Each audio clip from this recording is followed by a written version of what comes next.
So you know how people say that VR is totally immersive and it's unbelievable and it's the best experience you can have. You have to try it to figure it out. You have to try it to actually understand what it is all about. Well, I agree with all of those statements, but most of the time, got to be honest with you, I play these games in a seated position.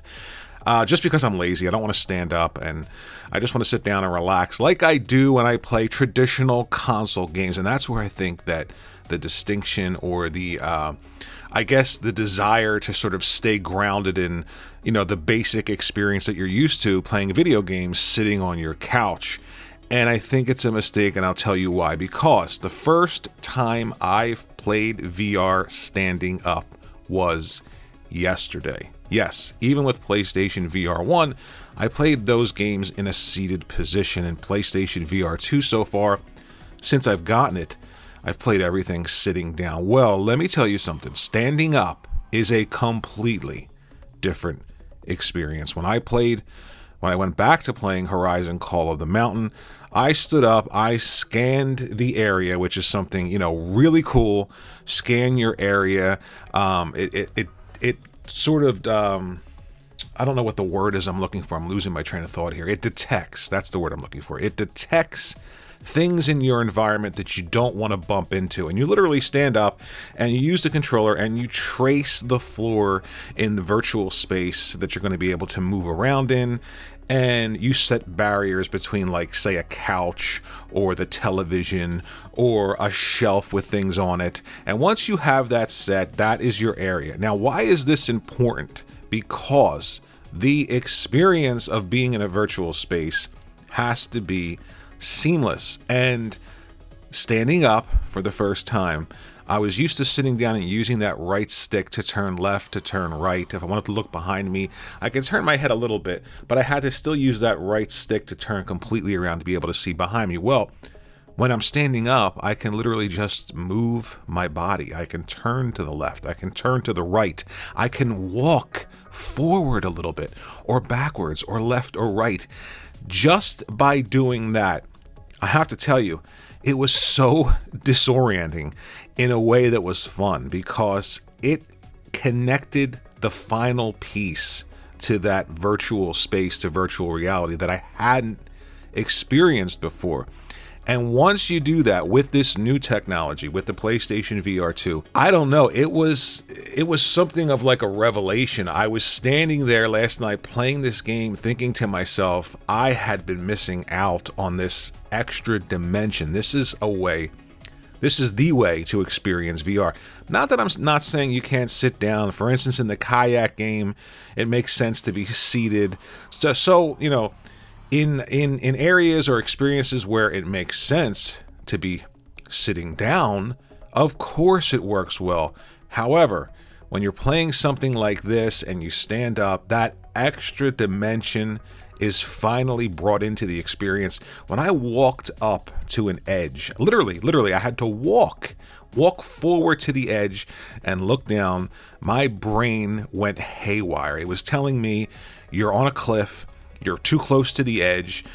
I started to sway back and forth a little bit. I have this inner ear disorder, and I don't have problems with VR at all, but, I could start to feel that vertigo kick in.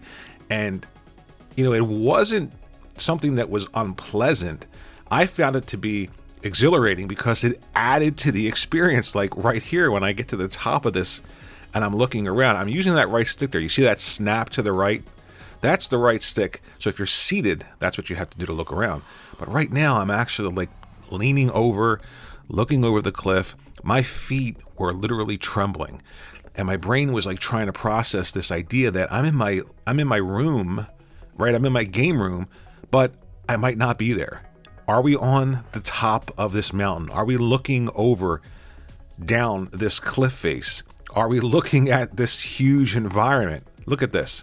And as I physically walk to the edge and look over, I'm telling you, I'm freaking out. And I'm giddy because it's just all of the sensations and all of the experience coming together and making PlayStation VR2 exactly what it is meant to be. the experience that it's meant to give you. So for me, the idea of seated VR and standing VR, there's no contest. You've got to stand up, scan that environment. If you don't have the 6'7" clearance that you need, that's okay. As long as it's close enough, you'll be able to move around freely in a space versus pushing the left stick forward to move and pushing the right stick left or right to turn around. Once you actually move forward on your own and turn your head or turn your body completely around to see behind you and bend down and pick things up and walk to the edge, it's unbelievable.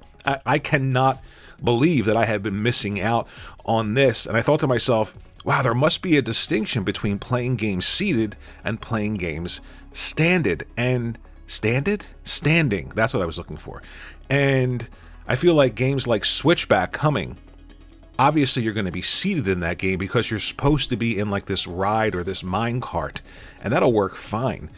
But for other games, standing is completely the way to go, and it connects the final piece when it comes to being in a virtual world. I think that if you give it a try, if you're afraid of vertigo, or if you're afraid of just that nauseating feeling, I think that that's almost part of the experience, tricking your brain, tricking yourself into believing that you're actually at the top of a mountain looking over and you're about to fall off, or when you're climbing and you happen to glance down, or I was climbing and I had to literally turn my entire body to the right to look for a handheld, and when I did that, I literally felt like I was dangling from the cliff there, and I got that sensation, and I didn't have that when I was playing this game seated. So I think there's a huge distinction between standing and sitting down while you're playing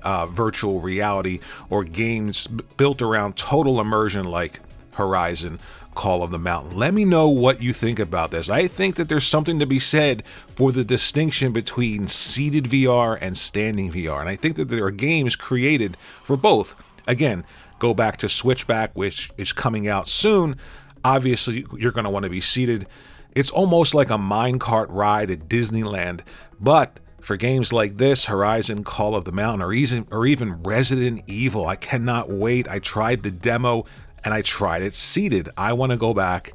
I want to play it standing up and be able to move around. Completely different experience. So let me know about this distinction between seated and standing while you're playing VR and games designed around standing up. I think there are games like that. This is one of them. You can play it seated, but very, very clearly it is meant to be played standing up, scanning your environment, and moving around a bit while you play it. Thanks for watching this video. If you would, think about hitting the like button and subscribing, and I'll see you all in the next video.